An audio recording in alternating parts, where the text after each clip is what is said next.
At the T-minus 3-minute mark, tape recorders on board the spacecraft were turned on. These recorders record both voice and data. We have ignition sequence start. The engine's now building up to 7.7 million pounds of thrust. We have a launch commit and we have a liftoff. Moving back. The Saturn V lifting off with power. You are listening to The Radiator at Big Heavy World. I'm your host, Abby BK, and now begins Rocket Shop Radio Hour. And in the studio with us today, we have Breathwork. How are you all doing? Good. Happy to be here. Yeah, welcome back. So, Xander, you were here not too long ago, maybe a month or two ago. And we're happy to have you back with another project that you've been working on. Well, to start out, I always just like everyone with the different instruments to just say who they are and what instrument they're playing so that our listeners can know who they're hearing. So do you want to just go around in a circle? Maybe starting over here with Pat. Sure. My name's Pat Markley. Today I am going to be utilizing my electric fretless bass with 4 strings, in case anybody was wondering. Lovely. All right, here in the middle. My name's Ethan Snyder. I will be playing the drum set. And I didn't know what to expect, but I'm very much digging the sound of this drum set. Yeah, we got our in-studio drum set in here. Loving it. And I'm Xander Naylor, and I will be playing the guitar Lovely. tonight. And that's Breathwork for you. So how did you all meet, and what was the story of your origins for Breathwork? Ooh, I'll start it. So I was back in Vermont during the pandemic. I was living in Los Angeles at the time, and Xander, I think, saw via social media that I was here, and he called. So this is at some point in 2020, and I was down near Orwell, and he's like, "Hey, man, let's play." And I was like, "Okay." And we made sure we were being safe about it, but we played duo.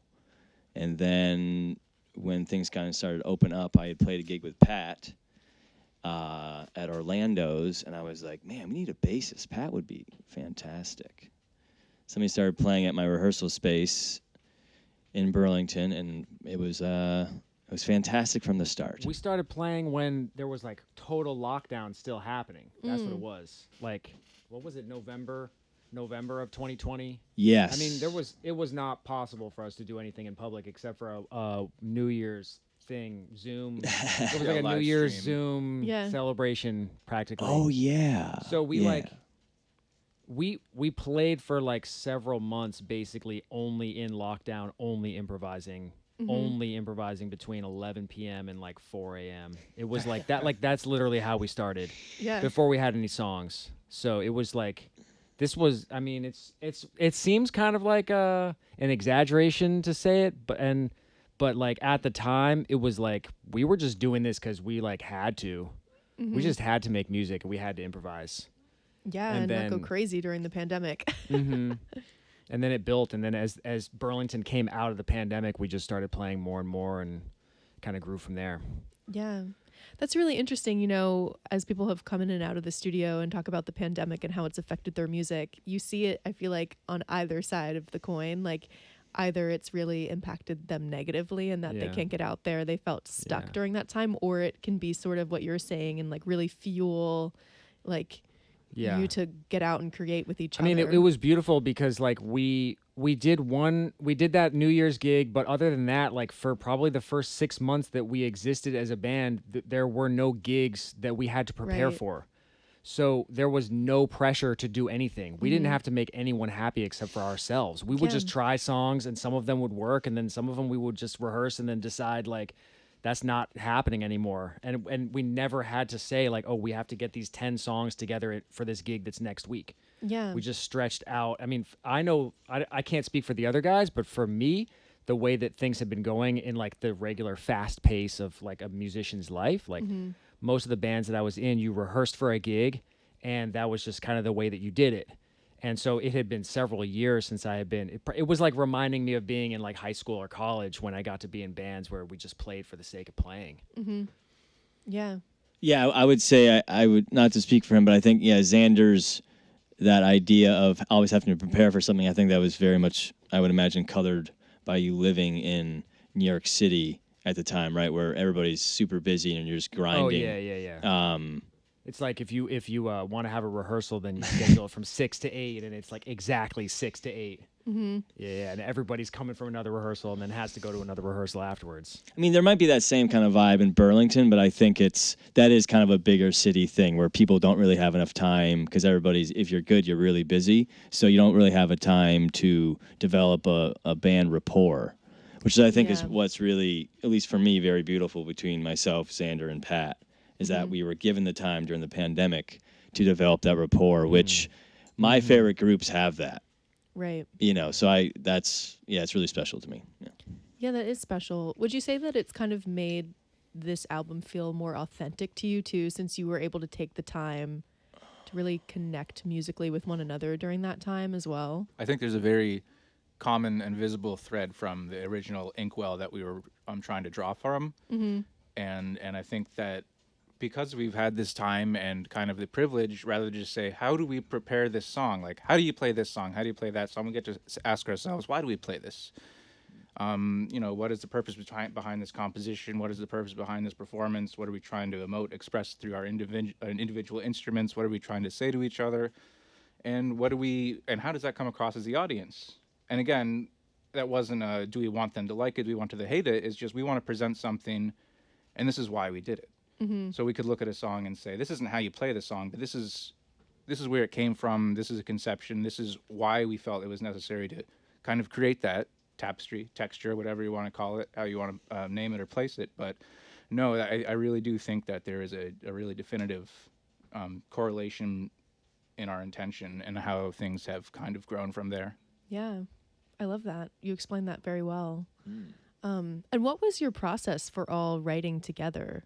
So you all came together during this time. Did you just, start with, did someone just have like an idea that they came with and then you all just jammed on it? Was it a bit more like thought out before? Like what was the process of that? Well, initially, as Xander mentioned, we were just improvising together. But then when it came to having songs being played, yeah. I don't compose. So it was these two guys, and they most certainly came in with pretty fleshed out ideas. So I'll let one of them jump in here. Yeah, it's funny. We don't really we don't write as a band per se. Mm-hmm. Pat and I bring in tunes that they're usually pretty much done, and we might mess around with the arrangement here or there, but we had developed kind of like a band language for how we improvise and how we play stuff and how we kind of work together. And we don't have too many rules in Breathwork, but I feel like we developed the rule that's like musically, like you're kind of like no one's allowed to tell someone else what to do, really. Or if you try to tell them what to do, they're like allowed to say like, no, definitely not going to listen to you. So we just, we bring the songs in and they just turn into what they're going to turn into. They go through the washer and dryer cycle, and then they come out on the other side and sometimes they shrink and and let it take its form how it wants to. Anything to add to that, Pat, about the pieces that you kind of brought to the group? Yeah, I guess compositionally, there are songs that we play that I composed outside of this group, but within this group, they take on their own different life form. There are iterations of compositions that I've brought to this group that they're just their own thing. Which is great because, like Xander said, we put it through the process, we put it through the wash and dry, and it has, that clean, crisp, starchy smell of Breathwork on it. And then you press the button and it comes along the little dry cleaner rack. It says, okay, we got this one, Breathwork, nothing like it. And it's a cool product. It's a unique musical experience. And then one of the songs, we'll probably play it today. I wrote it specifically for this group because I thought it would play to our strengths as members and instrumentalists. So it was as simple as that. That was my jumping off point. So it's like, what does Breathwork sound like to me in that moment? And that song came out. Really awesome. we could play a tune that I wrote for this band. We could do that first. Yeah, sure. However you want to do it. I was going to say we could start playing your first tune whenever you're ready to. Yeah, we'll do it. Let's do Amber. Let's do Amber. I wrote this. Sometimes I tell this story that we started this band right around the time that my son was born, and so at that time, I was like listening to a lot of drone music and thinking about how children it's crazy. Like before children are even born, they're listening to music, and they just hear all this muffled music coming through the womb, and that's where this one came from.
That was Amber by Breathwork. So fun to hear your first song. So obviously this is the title track of your newly released album. So do you feel like this one like sets the stage in a way? Why did you choose Amber as the name of the whole project as well? I'd say you nailed it on the head. It sets the stage. Exactly, yeah. Lovely. And I also was curious, why the name Breathwork? Is there a story behind the name of your band as well? I think it has to do with, working through things, improvisation. It's ethereal. Yeah. Letting it flow. I feel like Yeah. that's like the theme of this conversation, which I like. So tell us a little bit more about your debut album. Very exciting. So it was just released last week. Yeah, just came out last Friday. It's available on all platforms: Spotify, iTunes.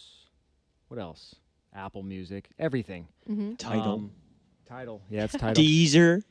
And it's on vinyl. We got vinyl records, and you can order those from Bandcamp. You can find us on Bandcamp and order them there.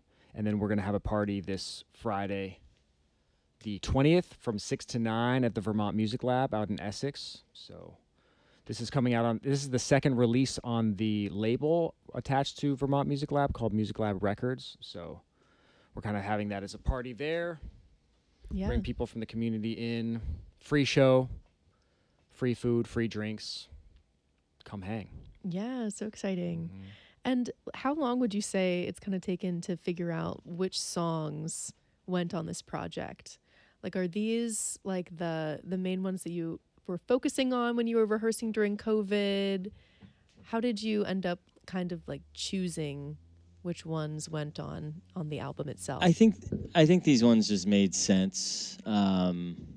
I mean, we are most certainly a original music forward band, but we're not opposed to doing a cover. So I think it just happened naturally that there was 2 songs composed by Xander and two songs composed by Pat, and then we have been playing a few songs live by Neil Young, one of which is on the album, Old Man, which I often introduce. If you don't know that song, I can't help you. And then we also happen to do Harvest Moon. But I think we wanted something on the record, if it was going to be a cover, one of the Neil Young ones, that, had real good dynamics. And I think that one live, we've really made our own. And, funny, I won't go long-winded with this, but Burlington, the scene in Burlington, a lot of people, both musicians and otherwise, were kind of flabbergasted that you could do a Neil Young song without a vocalist. And I explained that a good song. I didn't even know that. I didn't know that. Oh, I haven't told you about that? That was a reaction that people were having. I didn't even. Yeah. This is news to me. I like this. Yeah. I'm not going to give my opinion on that People reaction. say different things to you than they do to me, right? That's what it is. They might. They just might. But, I had to show people, believe me, it works instrumentally. Yeah.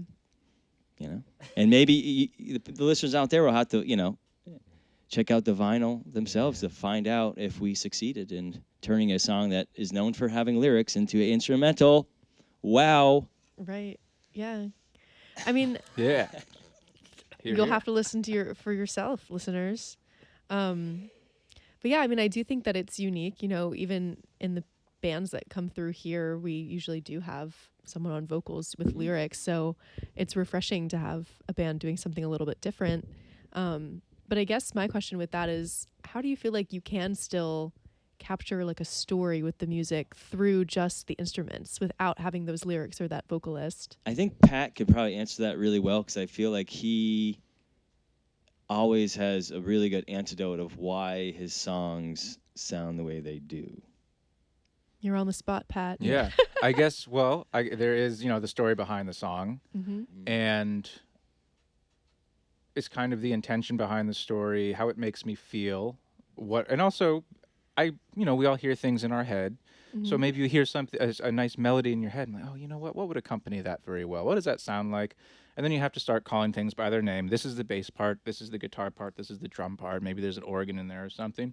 So you start to quantify it and kind of like give yourself these terms where you can say, okay, it's still this object, this concept. This is the feeling attached to it. But at least I can start connecting dots in a concrete fashion.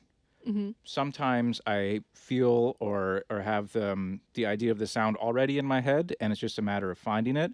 Yeah. Or it's oh no, I have the essence of this, but we haven't found that sound yet. So it's kind of I was about to say, never mind. It's a something shoot of I don't know what I'm allowed to say on the radio. We're only online streaming now, so you It's a can crapshoot. say whatever you want to It's say. Risque. Let it out. Risque. now we just went into PG-13. Yeah. But so it's really up in the air, and I guess the best thing we can do in service to the music and musicians is to just try to understand it as much as possible, and not try to add too much or take away too much. Yeah. You know, we have this chemical formula, and we say, okay, that's the song. It could be anything. A well-written song, like a Neil Young song, that could be a samba, bossa nova, that could be a metal song, it could be an instrumental song. But as long as the original intent is there, it doesn't really matter what it sounds like or how the pieces fall, I think. But, you know, if it sounds good, it's good. Yeah. Yeah, that's a great way of putting it. You nailed it on the head. Get Pat to explain. Do you have anything to add to that, Xander? Because I know the last time that you were in here, we talked a lot about how you composed a film score. So you're obviously well versed in also composing instrumental tracks as well. Yeah, I was just thinking when Pat was talking, for me, just bringing out the lyrical quality in songs, it's mostly just take what the melody is providing and then try not to step on it too much. That's all I'm trying to do. Yeah. Usually if the answer is between playing two notes and play one note, then just play one, you know? And when it comes to Neil Young, it's like, you don't want to mess up what he made because it's such a good thing, you know? So just trying to respect the people who made the music first. Right. Yeah, it's always interesting doing covers because you want to do them justice, but you also want to put your own spin on it. So it's like a balance. Yeah, it's like it can be such a rabbit hole, and it can be like so tantalizing to try to like make it like so creative. You know, we all struggle with that, I think. Right. Well, the nature of just not having the lyrics and the vocalist make it your own, I would say, in your style. Well, we would love to hear your second song. So what have you got for us? You want to do Forgotten Lovers? Yeah. Let's speaking of melodies. slow it Yeah, I down was a about to little say, bit. that one's got a very lyrical The thing Quiet happening. Storm.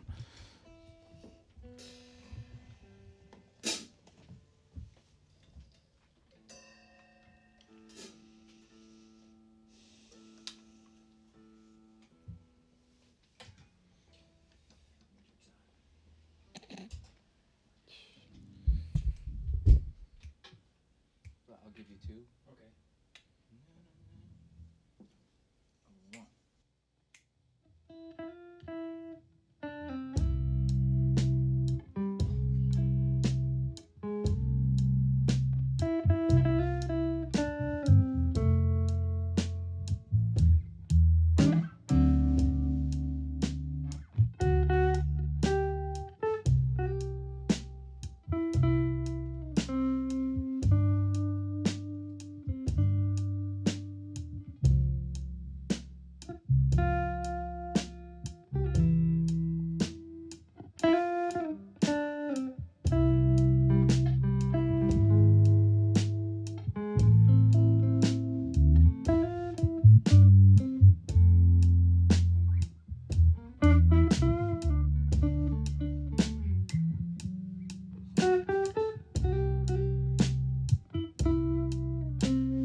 Forgotten Lovers by Breathwork.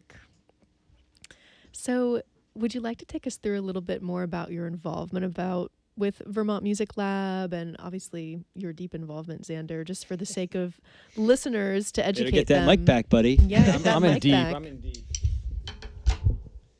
This is we mixed this record at the Music Lab. Mm-hmm. This was mixed by Ezra Oakland and Calvin Winslow Lane, and we're just excited to be putting this record out. And it's we're making the Vermont Music Lab. For those who don't know, the Vermont Music Lab is in the building that used to be Contois Music, which is on Route 15, right past Susie Wilson Drive. And it's a recording studio and a rehearsal space, and it's got we're running a record label out of there also. So it's we're just trying to create a community gathering spot where we offer services, but we're also trying to have a place where people can come and hang out and just be around music and bring different generations together, have kid-friendly shows, Mm-hmm. Come to the show on Friday and bring your 3-year-old. Yeah, See if we're going to stop you. totally. So tell us more about this release party. What do you have planned? What's in store? Good tunes. We don't ever have any idea what we're going to do. We don't have any idea. I do know, one thing I do know is that Xander and I tomorrow will be trying to make the place more show, not friendly, but we're, Mm-hmm. We're going to try to make it feel less like a show at a recording studio Yes. and more like something else. yeah. Mhm. Yeah. It's not going to be an easy feat, but I have You have faith. confidence in he and I, yeah. It's a very Yeah. mysterious process. Yeah. If anybody has any plants they want to bring by, I think plants would help the space. Mm-hmm. Maybe some cool antique lamps. Ooh. I wasn't able to acquire plants today, which was part of my task today. So, Yeah. Oh. yeah. Okay. Well, we'll try to put in a good word to our neighbors over at the lamp shop, maybe. Oh, yeah. that would, yeah. I mean, we need a lamp We could pill sponsorship. for this. Yeah. oh yeah. I do. They do have some lamps here, people watching at home. They do have some plants too. Right. Who knows? Maybe there'll be some brokering happening later. For the record, Bob did point it out, so I take that as a sign of permission. Oh, okay. Oh, Yeah, it was hot Bob's take. doing Hot over take. there. So you have this release party coming up, and then in terms of like other gigs around town, where have you been playing? Do you hope to continue playing around more and really like spreading the word about the album? What are your plans with all of that? That's a hard one because I live in Los Angeles. Okay. So playing and bi-coastal bands. yeah. So what'd you say? It's a bi-coastal band. Yeah, Yeah. it's bi-coastal. Yeah. Very hip. I don't know what any specific plans are, but I know that we are looking forward to playing a lot of shows in a lot of places and Yeah. making another record. Very fun. And is that next record? Are you already starting to compose Okay, let's material get for through that? Friday. Okay, I know. Let's get through the. I know. Well, I'm curious. You're We already got talking enough about the on it. next thing. Those guys can take. I don't compose, so you have to ask these guys what they have what they're cooking up. Always cooking or That's taking a yeah. breather? Yeah, I'm waiting You're for a always good cooking. assignment. I need a good assignment personally. Yeah, You're yeah. always cooking. I am always Yeah, he's a cooking. professional he's literally chef. always so cooking. yeah. Where are you cooking at, Pat? Right now, I'd like to plug Pizzeria Verita. Hey now, Oh, yeah. watch out. I make the cheese in the morning. Where else? What other pizzeria places giving you hand-stretched mozzarella cheese? You just they can't hang with us. So come by St. Paul Street and experience the brilliance. Oh, Okay. There you go. I'm He's sorry, I cooking just in got more lost than one thinking about way. the cheese. Yeah. They're still open. If anybody wants to order, it's Wednesday. It's buy one get one free margarita pies. So they're not paying me to say this. This is free advertising. For them. Yeah. yeah. Say less. I know Bob's over there thinking about it. Well, great. Yeah. Well, I mean, you have the entire U.S. span then, so lots of opportunities to maybe play in L.A. then too. I mean, we're looking to expand to the world. Yeah. Even Your last world night when I was- dominance, I perhaps? There's That no doesn't really dominance work here. well with breathwork. Yeah. Breathwork, world No. dominance. World World meditation. peace. That's rough. World peace. World peace. Yeah. We're For bring, breathwork. yeah, we're trying to bring inspiration and positivity among many other things to the Yes. world through our music, especially in the, dare I say, dire times that we currently live in. Oh, Right. He went there. I did. Yeah. But it's funny, actually, last night, you know, when you set up when you're properly setting up a Facebook page, you have to put in, like, you know, what your hours are, where what areas you service, I think is the term. And I went buck wild. I went Japan, I went Australia, I went Lisbon, Portugal. You know, I'm putting out into the world what I want to receive. So I was like, we're going global, baby. Manifest Breathwork it. Totally. 2025. Let's go. I love it. Yeah. There it is. Yeah. Speaking of, maybe we'll play a tune that is about India now. Speaking about global. Yeah. Let's do a tune that I wrote in a mansion on the beach in India. There it is. There it is. It's not what you think. It never is. It never is. Yeah. All I'm saying is Goa is a crazy place. Where's that? That's in India. Okay.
Breathwork.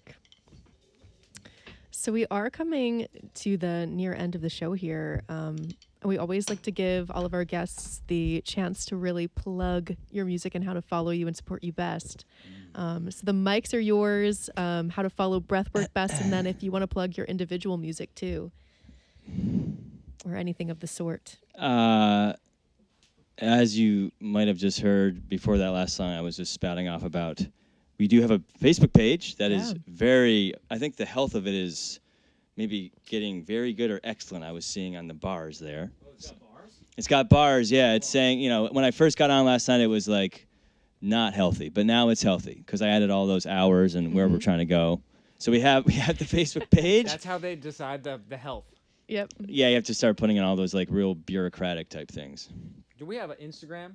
Yes, we have an Instagram. The Instagram is at Breathwork the Band.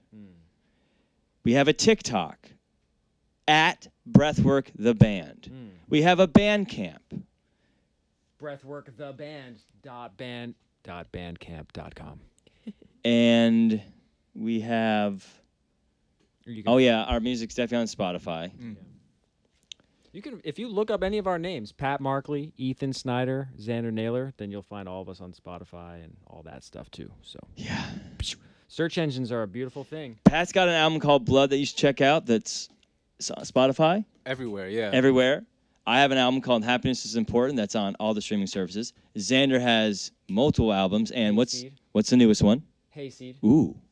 Hayseed. Yes, indeed. Should we play Tuffle? We should play one more, right? Yep, one more. A little Play quickie. a tune A little by quickie. Pat. This is Tuffle. Yeah. This is that one you were talking about earlier, right? That you wrote. This was the manifestation of Breathwork in that moment for me. Holy shit. Nice. Ooh. This is the manifestation. It's a of burner. Breathwork. It's a burner. We just want to say thanks for having us. Yeah, thank you so much for coming on the show. You guys are awesome. Pleasure. Yes, thank you. Thank you.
This has been Breathwork on Rocket Shop Radio Hour. Thank you all once again so much for being here in the studio. It was great to have you. And listeners, thanks so much for tuning in to Rocket Shop. Once again, I'm your host, Abby BK. Next week, we will not have Rocket Shop. We're taking some time off for the holidays, but we'll be back on January 15th with Fez Silk, so stay tuned for that. But in the meantime, happy holidays, and we'll see you next time. Thanks so much. Hey. Thank you.